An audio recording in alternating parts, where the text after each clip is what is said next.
This is Trend Following Radio, where great thinking comes alive.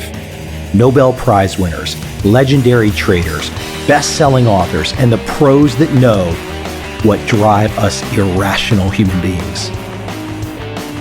I am your host, MICHAEL Coveel. Not filtered, raw, honest. That's my passion.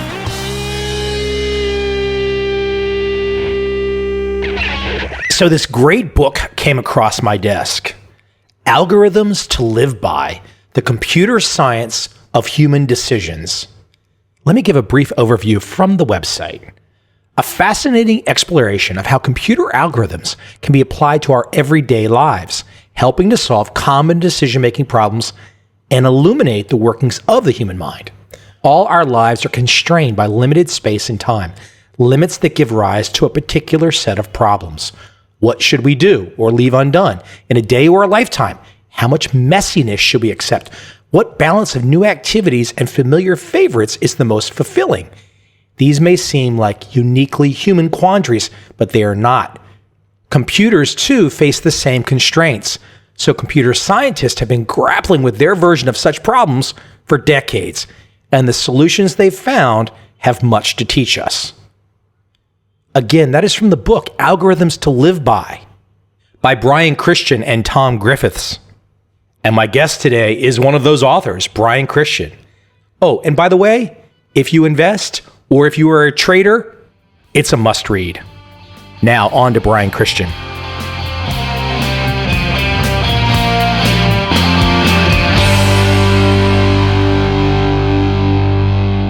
How in the world did you even start to go down this path with your co-author? Really? I've really been going down this path since my teenage years. When I was in college, I was a double major in computer science and philosophy.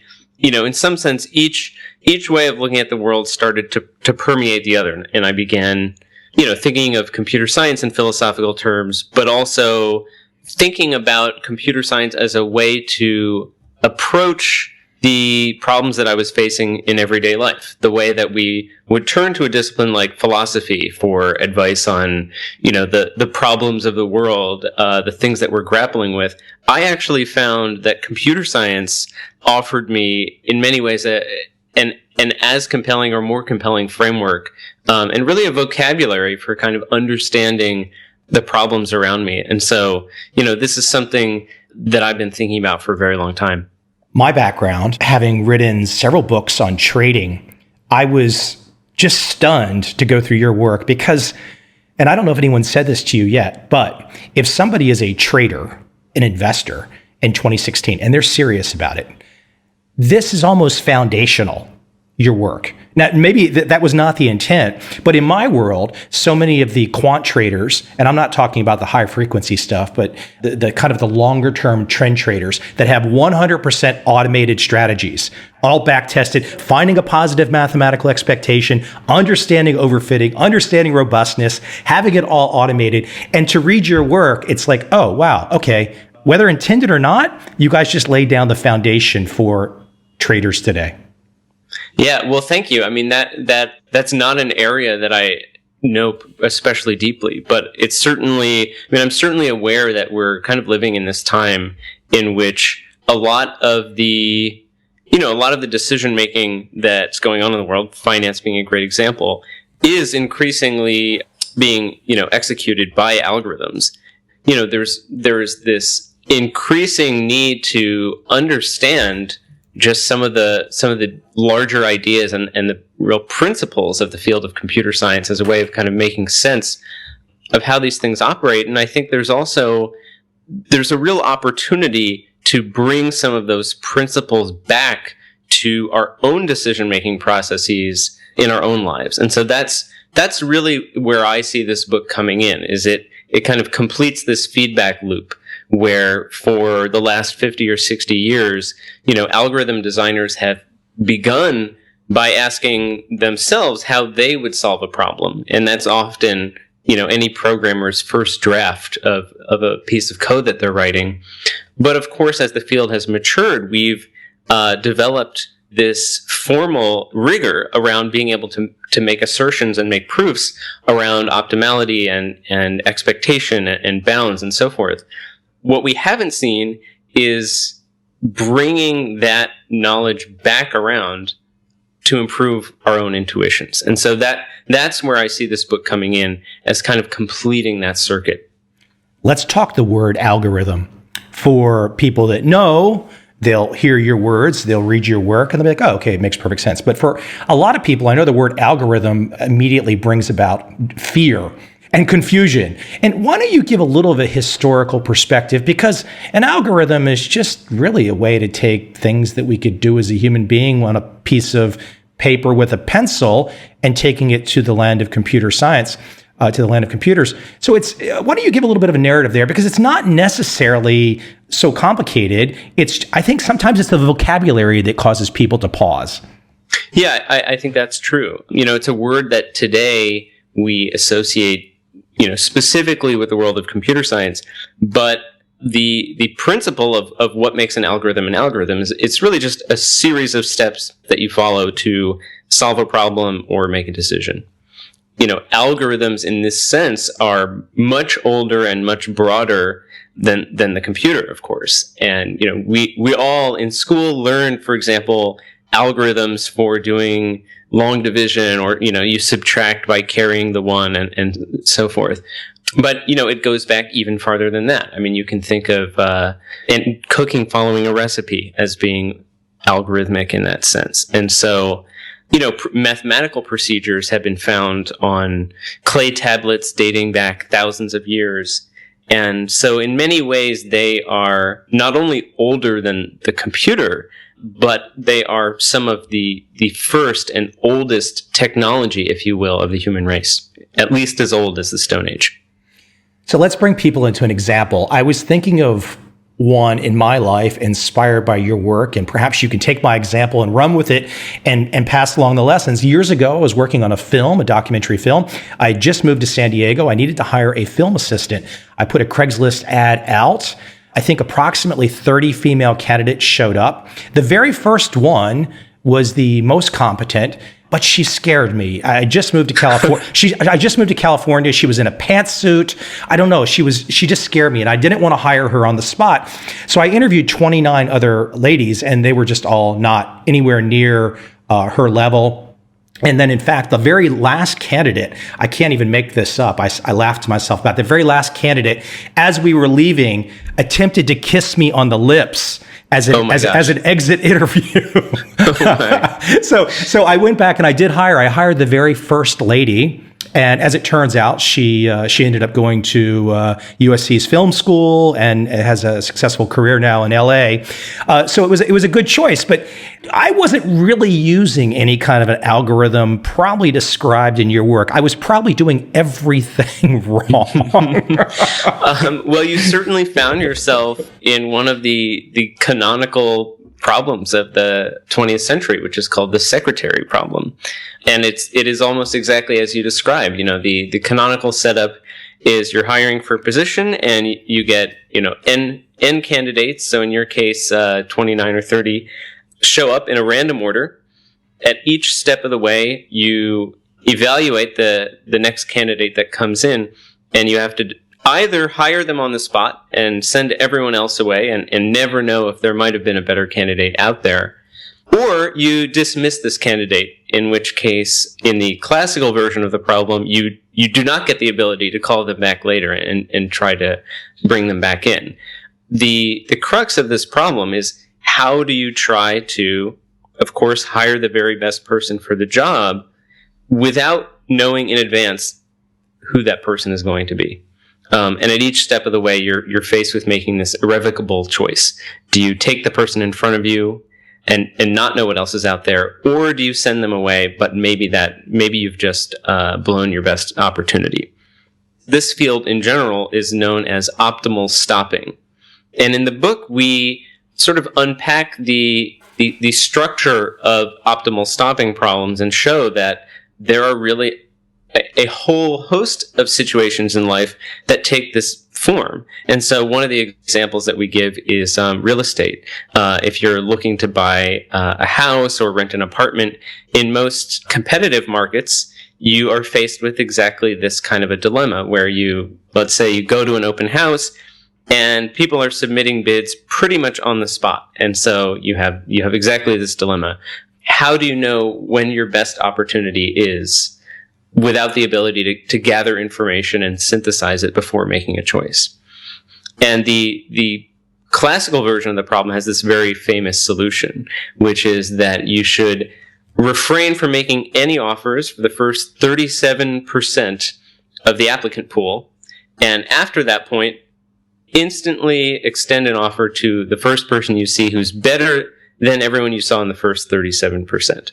And it's very similar in thinking to something like a mathematical expectation type formula where you're just saying, okay, you're not trying to say you know the absolute best. You're saying it's the best for right now. Let's make a decision. Let's move on.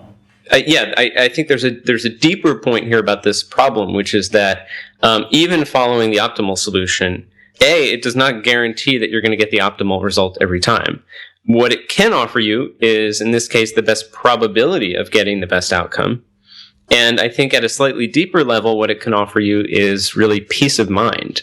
That usually when we make a decision and we don't necessarily get the outcome that we want, the first thing that we do is kind of play back the entire thought process that led to the actions that we took and sort of call into question everything that we did along the way.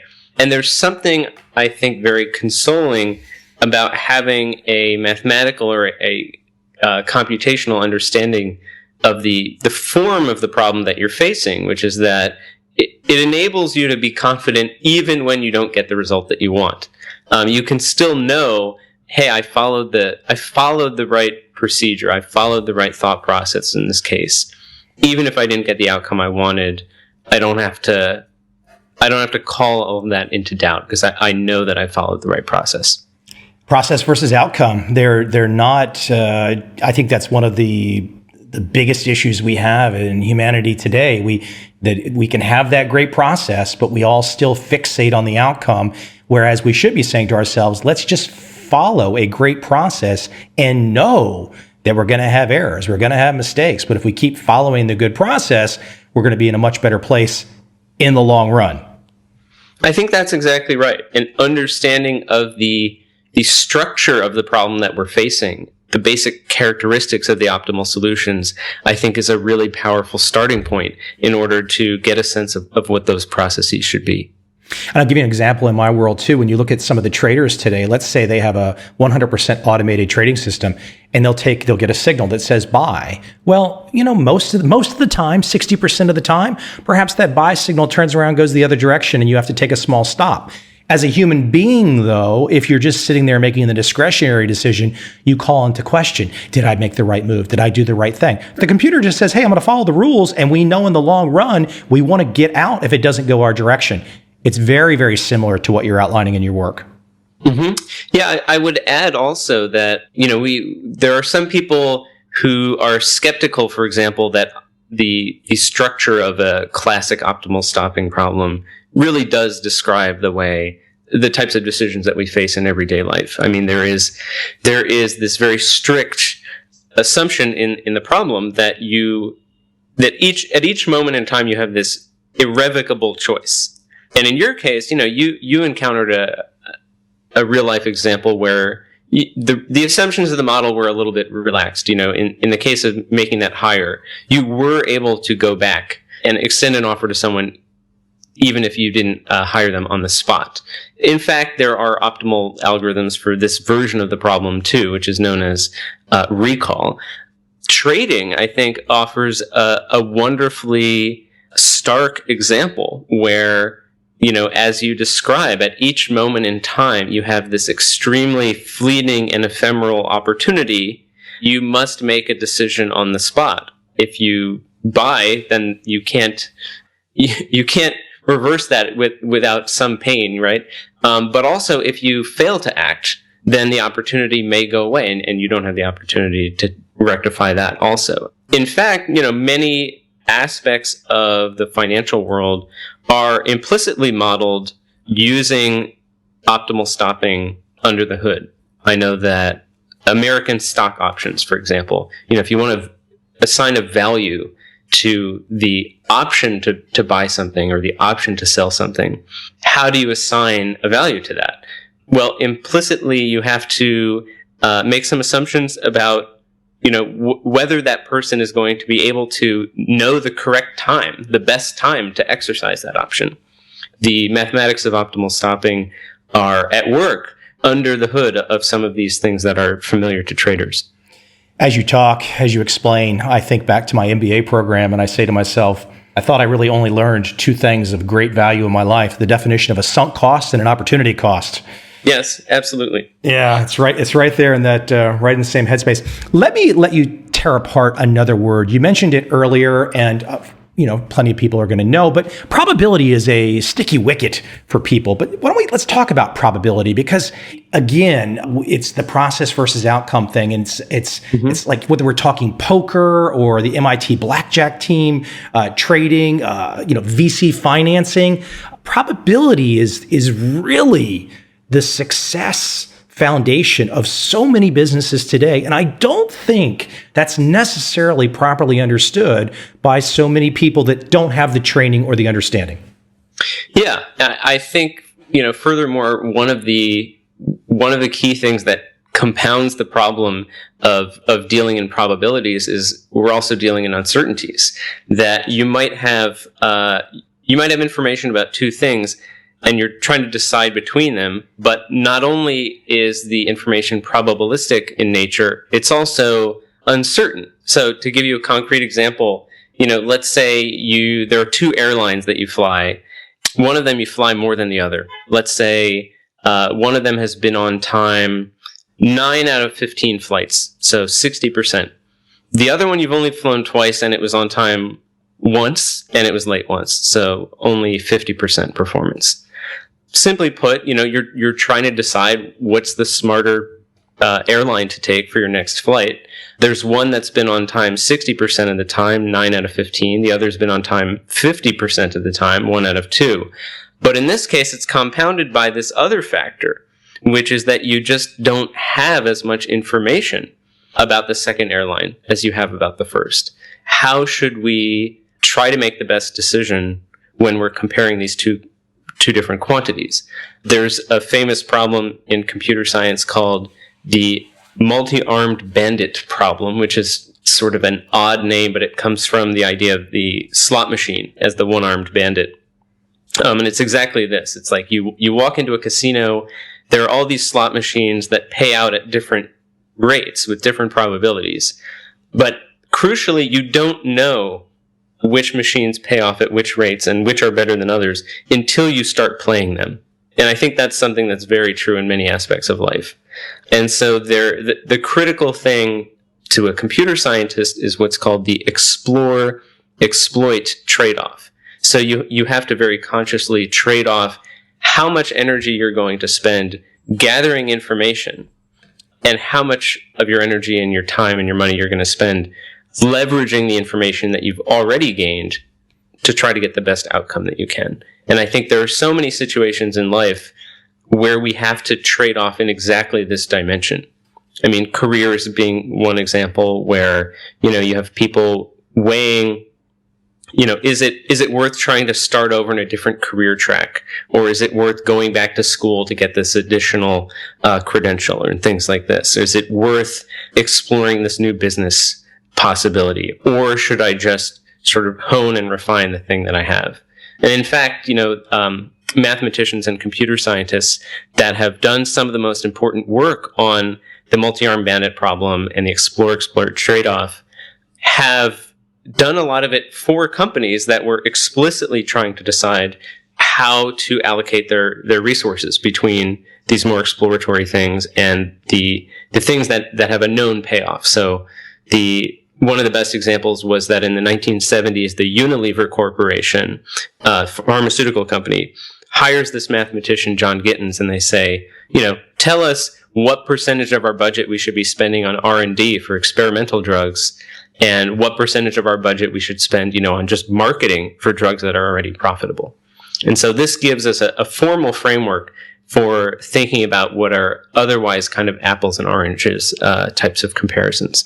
I love the one expression used in your work, and I could see it as a book title in the future. Win, stay, lose, shift. Yes. So this was one of the very first results that came out in this area. So the multi-armed bandit problem has this really colorful history in the history of mathematics, where for most of the 20th century it was considered unsolvable. Not just a difficult problem, but literally unsolvable. And in fact, the Allied mathematicians in Great Britain during World War II joked about dropping the multi-armed bandit problem over Germany as the ultimate instrument of intellectual sabotage. But to the field's own surprise, they started making a series of gradual breakthroughs in the second half of the 20th century, kind of chipping away at the problem.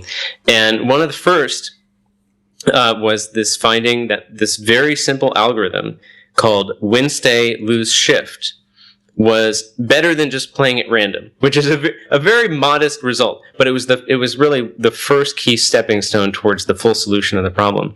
And the basic intuition behind win, stay, lose, shift is just, if something worked, do it again. If you flew the airline and it was on time, fly them again the next time. If you went to a conference and it was profitable or otherwise kind of worthwhile, go again. If you went to a restaurant and you had a good meal there, go back. But the lose shift part of it means that as soon as you don't get a good outcome, try something else. So as soon as your airline is late, then try the competitor the next time. You can see why I love this, because I'm thinking immediately, again, in investment terms, and I'm thinking, ride your winners, cut your losers. Yeah, exactly. And so it's a great example of what is just this wonderfully intuitive and succinct policy that we're actually able to say, with the full rigor of the field, there are some really positive bounds that we can put on this. We can sort of certify that it's a reasonable approach. It's not necessarily the optimal approach, but it's pretty good, and it's extremely easy to implement. The win-stay part of it is momentum almost. It's kind of like just follow the momentum. You don't necessarily know why. You might not be able to answer the why, but the stay with it. And there's a lot of value to that. And that's very counter to human intuition, I believe. The basic logic, at least if you're thinking about the formal version of the problem, is, if at time t, let's say, it made sense to go with a certain choice, a certain restaurant, a certain airline, you name it. If it already made sense to do that, and then you do it, and it pays off, well, it can only make more sense to do it again, because it can only raise your estimate of it paying off in the future. Let me say for the audience right now, too, since I could literally sit here and ask you questions for hours, I'm not going to get you for hours. But even if I talked for hours, I would not even come close to covering 5%, 2%, 1% of what's in this book. This is extremely dense. And so I do highly recommend it to people to jump in. It's a fantastic foundation. That said, I want to jump around a little on you. And I love one example, one story, and you can keep tying it into where we're going. But you talk about Jeff Bezos, and you talk about Jeff. Jeff is early in life at an investment firm, looking forward in life, and then imagining looking backward and thinking about that from an algorithmic standpoint. Why don't you explain that story? I think it's a fantastic way to bring people into your thinking. Yeah, absolutely. So Jeff Bezos, of course, we all know him now as the CEO of Amazon, but he started off in investment banking. He was at a very prestigious and successful firm.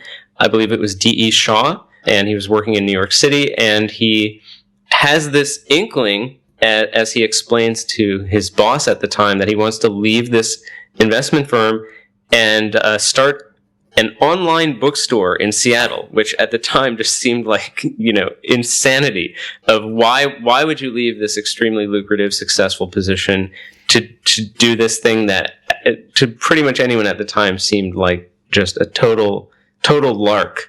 This thing that was just so unlikely to work. And the way that he found himself framing that decision in his own mind was what he calls a regret minimization framework, which I think is a really lovely approach to decision making, where, as you say, he projected himself forward in time and imagined himself at 80 looking back.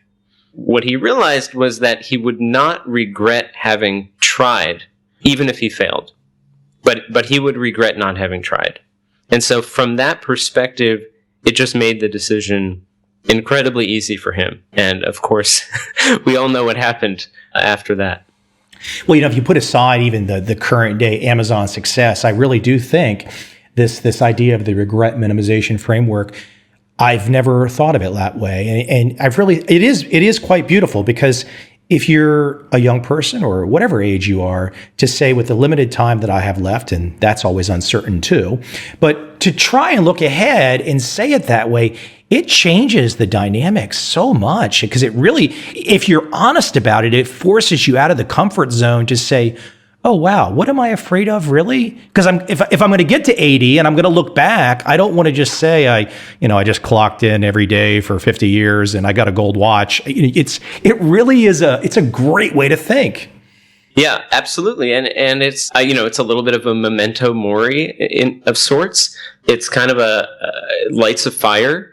But also, as you say, I think it's a really good analytical framework as well. Part of what I think is so lovely about this idea of regret minimization is that it has this formal parallel as well within the field. That there is explicitly a class of algorithms that are called regret minimization algorithms. For example, in the multi-armed bandit problem, you can formalize the notion of regret. So in this problem, you walk into this casino, there are all these different slot machines, but you don't know which ones pay out more than others until you start trying them. And so you can formalize the notion of regret as the money that you could have made if only you knew at the beginning of your time in the casino what you knew by the end. And so you can assign regret this very specific number. From there, you can ask all these sort of interesting mathematical questions. For example, how does your regret grow over time as a function of following, the best possible strategy? As it turns out, following the optimal algorithms in this problem, your regret will grow, specifically, it will grow logarithmically. The bad news is that even following the best possible strategy, you are still going to make mistakes. You're still going to continue making mistakes all the way through your life. But the frequency and the intensity of those mistakes will go down, and it will keep going down as you go through your life. And so that is something that I think is oddly consoling or very sort of heartening. Specifically, there are a set of algorithms called regret minimization algorithms that can offer this guarantee or this bound of logarithmic regret in that problem. And specifically, my favorite of these is what's called upper confidence bound. And this is another one of these things where I really feel like there's a profound life lesson in this very technical subject. So the idea of the upper confidence bound algorithm is that it says, for each of these opportunities, there is a kind of a confidence interval. There are these error bars around how good I think it could reasonably be. There's a middle of the bell curve where my sort of expectation lies, but there's also these tails that surround that, or these error bars that go both above and below. The upper confidence bound algorithm says just very simply, ignore your actual expectation of what's probably going to happen. Ignore the worst case scenario. Focus exclusively on doing the thing that has the best case scenario.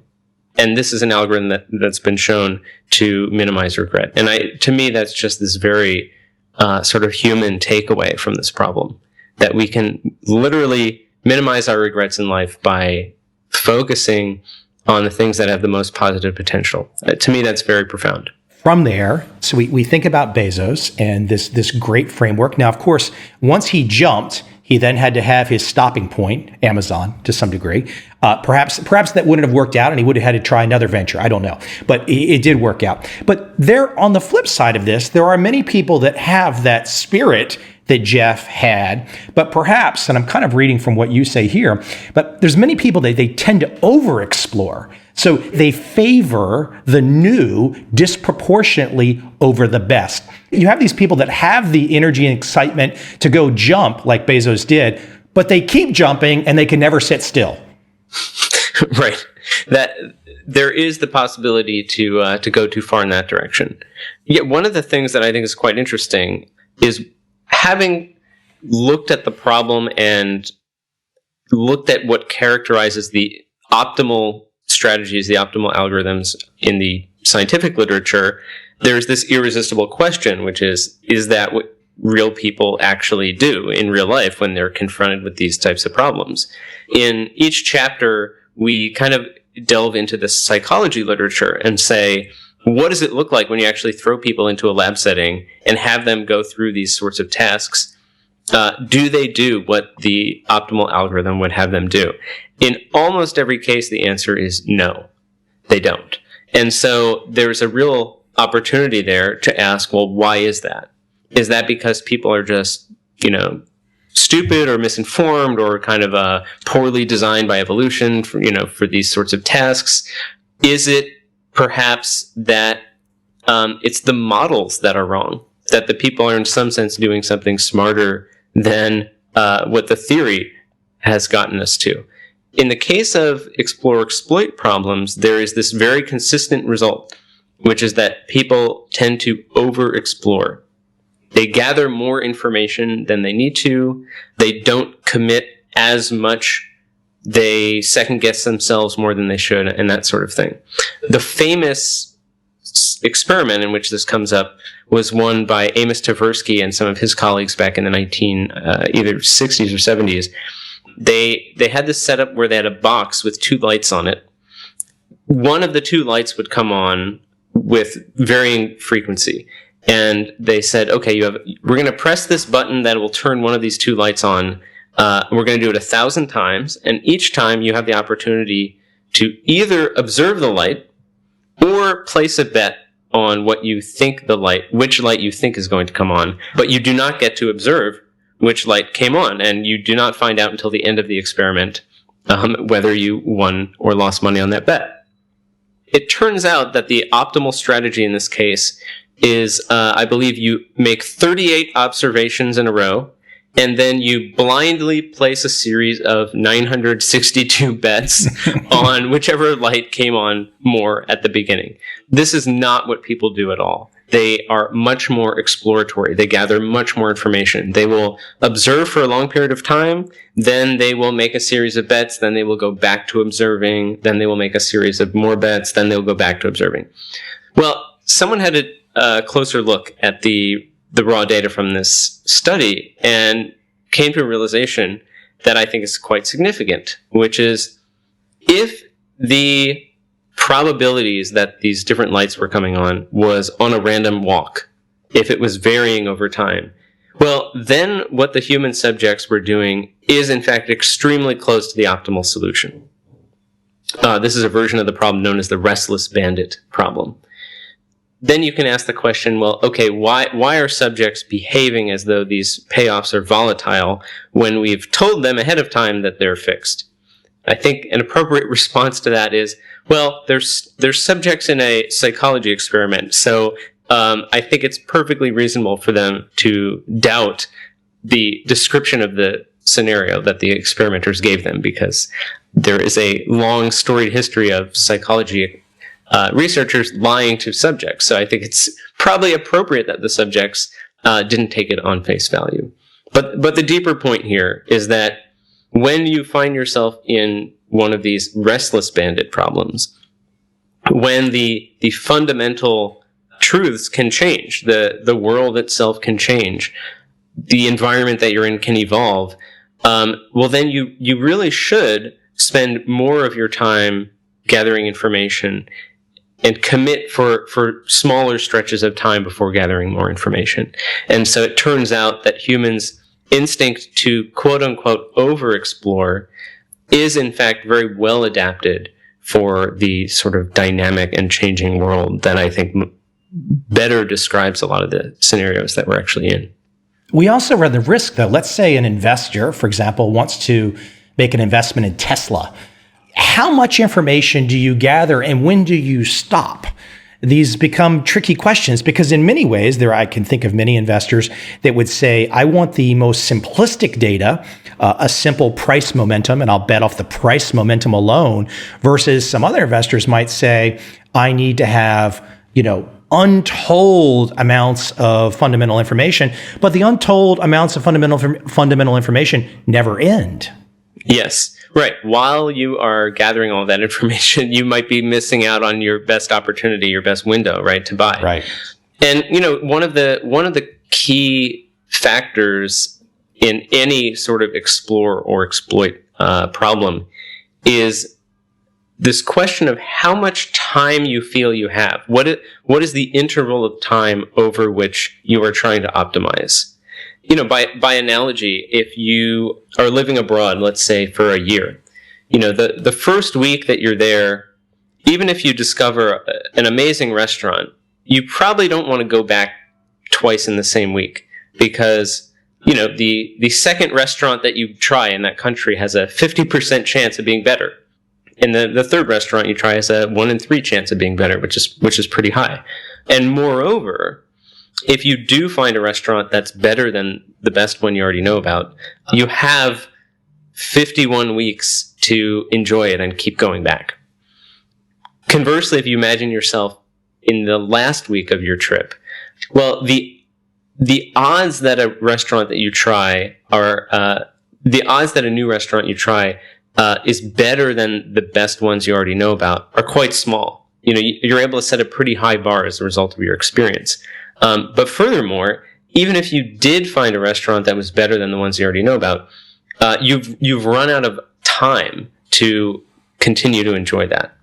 One of the things that you find when you look at some of the solutions to the explore-exploit trade-off is that our decision-making can and should change as a function of where we perceive ourselves to be within that interval of time. And this is, of course, something that comes up in investing context. If you have, a passive retirement account, for example, you sort of plug in your expected retirement year. A lot of these funds will typically pursue a very high risk strategy 40 years out from retirement, and then gradually, for example, move the money from stocks into bonds as you get closer to retirement. And I think the same type of dynamic exists in this question of, do I continue to gather information or do I just leverage the information that I have? It's partly a function of the amount of time over which you're going to be committed to your action. So if I'm committing if I'm committing a bunch of money into Tesla, to use your example, and it's going to be, locked in for, let's say, 50 years, then it probably makes sense to do a lot more of that fundamental research. But if I'm just going to be parking my money there for, a month or 6 months or something, then it's more important to just sort of try different things out and commit on the basis of what we already know. Let me jump to another part of the book, something that I really liked, because I could stay in one chapter and just start picking your brain for the next hours. But computers have this really great technique, this capacity to multitask, and I'm going to let you explain it. It's called threading. But we as human beings, we really don't have this ability to thread, do we, effectively? Yeah, I mean, not really. Despite the fact that, one of the things that really distinguishes the brain from, a computational architectural standpoint, one of the things that really distinguishes the brain is this massive parallelism. It's ironic, given that we can't really process more than one, train of thought at a time, right? Or have more than one conscious, deliberate experience at a time. We have to kind of yank our attention back and forth. And in many ways, this is, in fact, quite like what computers do. They just do it at a much faster time scale, and so they can create the illusion of doing more than one thing at the same time through this process that's called threading. And the basic idea behind threading is that you have a series of processes that are running, but the CPU can only attend to one of them at a time. It will spend a little bit of time, flashing your cursor, and then yank itself to, your inbox, and spend a little bit of time, pinging to see if there's new mail in your inbox, and spend a little bit of time, buffering your audio so that your Spotify in the background keeps playing smoothly. And by hopping around from thing to thing nimbly enough and quickly enough, it can create this wonderful illusion of simultaneity. But as anyone who has used computers in the last 50 years can attest, sometimes this breaks down and we end up staring at the hourglass or the spinning beach ball of doom. And so I think it can be very instructive to understand what's actually going on under the surface in those cases, because I think there's really a connection between how a machine's time management can fall to pieces and some of the human traps that we all recognize from our own lives. The biggest pitfall for a system that's managing a multitude of threads is what's called thrashing. The basic idea behind thrashing is, as the computer is managing these different things, there's a certain amount of overhead associated with changing from one task to another. And this is known as context switching. So in a computer, that means you're repopulating your caches with different information. You are kind of bookmarking and saving your progress on the previous task so that you can come back to it later. You're finding your place in the next task and sort of queuing it up and getting started. And so there's a certain amount of fixed overhead associated with every context switch. And so if you imagine, let's just say for the sake of argument, it takes the system a tenth of a second to context switch. It's really more like a millionth of a second, but let's just say for the sake of argument, it's a tenth of a second. If you're doing 10 different things and you have a policy that you don't let something go longer than 1 second before you do at least a little bit of work on it, then the system ends up in a state where it only has a tenth of a second allocated to each task, but it requires the entirety of that tenth of a second just to page the sort of now where was I information back into its proverbial head. And so you can have a situation in which the computer is spending literally 100% of its time doing these sort of bookkeeping meta tasks. And what's really brutal about this situation is that because it is not actually advancing the state of any of its threads, it's extremely difficult to get out of.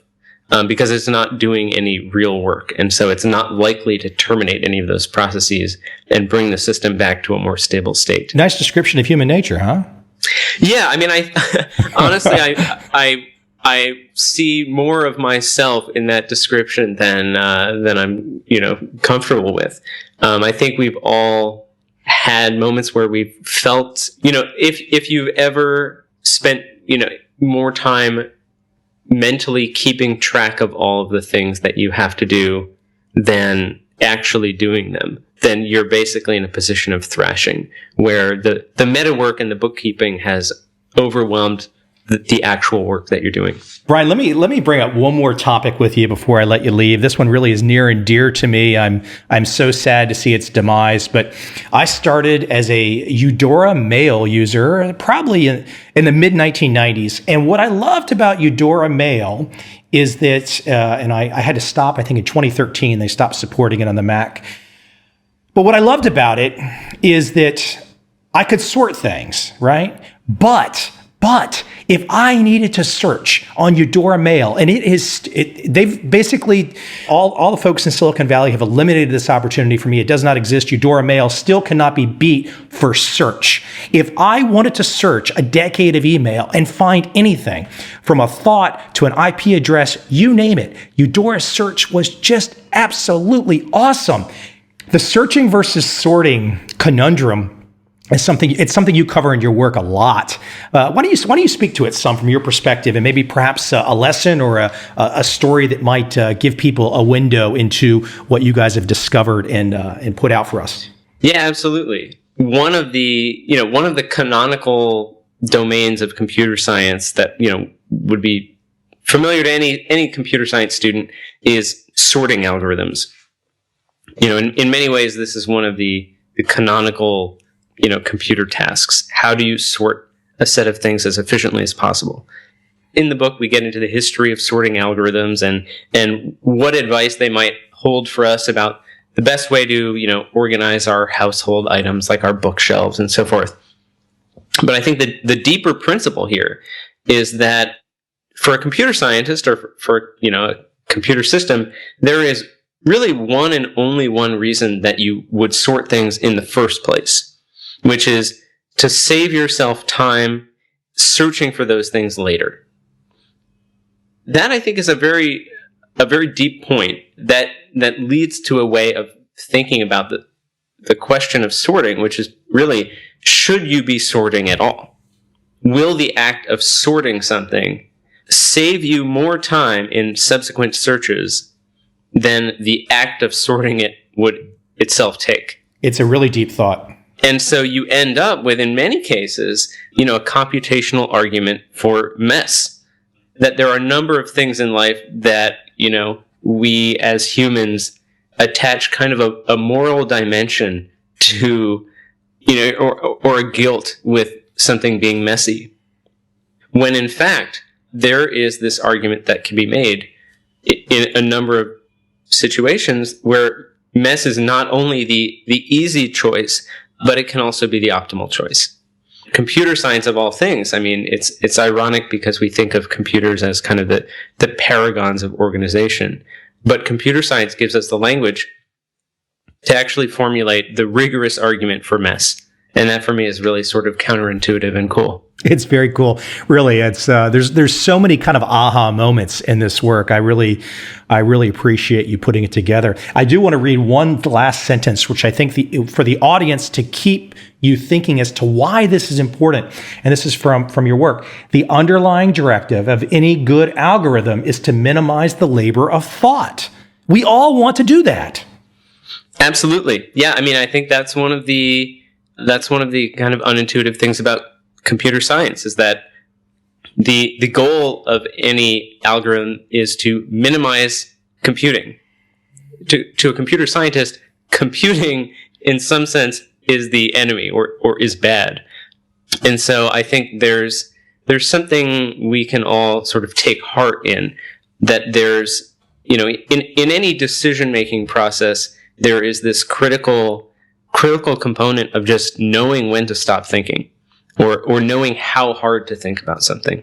And computer science gives us a way of not only making the best decision when we have perfect information and all the time in the world, but it also gives us a way of thinking about how to make smart trade-offs when we don't have those luxuries. And I think that's much more often the case that we find ourselves in. Brian, the work, Algorithms to Live By, The Computer Science of Human Decisions, with your co-author, Tom Griffiths, available everywhere. I think it's doing really well, isn't it? Yeah, in fact, we're just in our third printing now, so it's been really encouraging to see the reception it's been getting. You've got all Silicon Valley reading this, right? Yeah. In fact, I just ran into a friend of mine on the subway.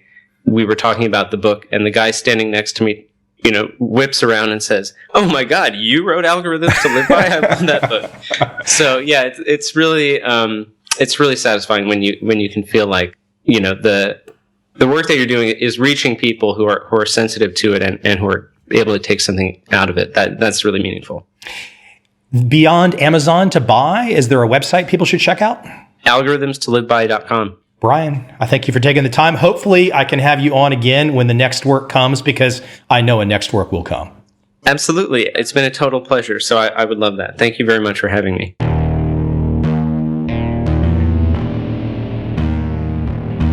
I see a time when those awake will understand how to make money in up, down, and surprise markets.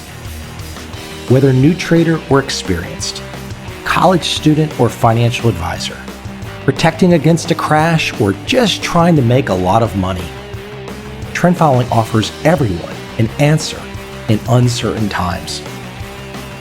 To get started immediately, send me an email, michael@covel.com. I will send you the right trend following steps to take along with my free video. But if you want to buy and hold, trust the government and trust Wall Street, this is absolutely not for you.